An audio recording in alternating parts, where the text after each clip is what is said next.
"Nonsense! Martin, tell your brother to get out of bed at once, or he'll get no breakfast."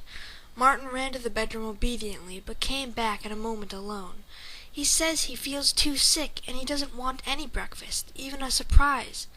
I felt his forehead, and it's burning hot. "Oh dear," said Mrs. Frisby, "that sounds as if he really is sick." Timothy had, on occasion, been known to think he was sick when he really was not. "Here, you may all have your breakfast, save Timothy's, and I'll go and see what's wrong." She opened up the green carrying bag and put the corn on the table, dividing it into 5 equal shares.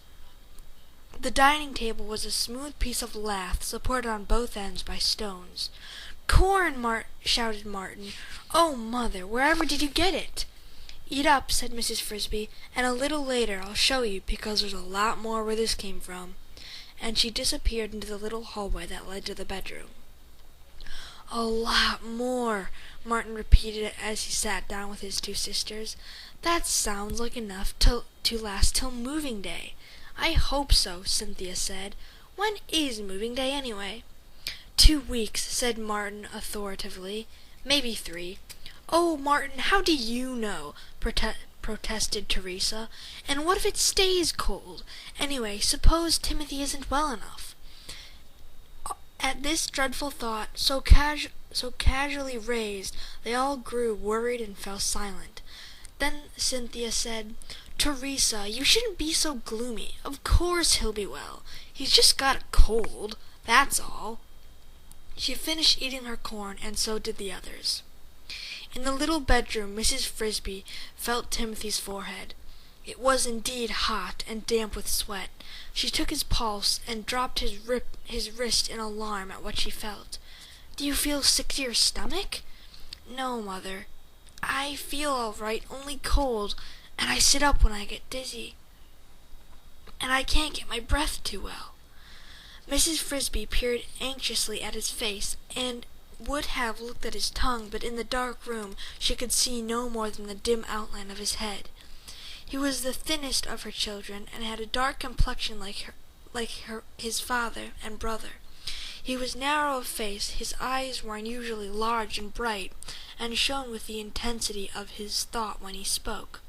He was, Mrs. Frisby knew, the smartest and most thoughtful of her children, though she would never have admitted this out loud.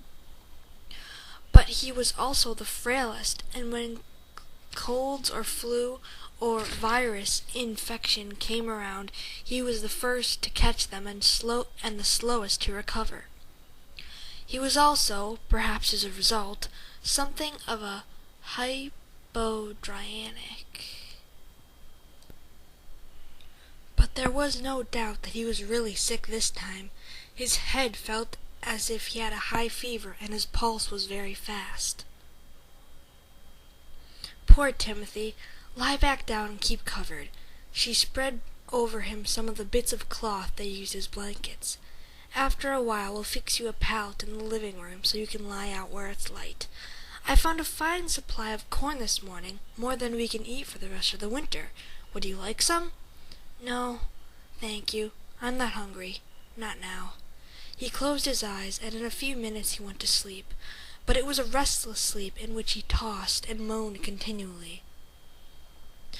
In mid-morning, Mrs. Frisby, Martin, and Cynthia set off for the stump to carry home some more of the corn, and some peanuts and mushrooms. The hickory nuts they would leave, for they were too hard for mouse jaws to crack, and too tedious to gnaw through.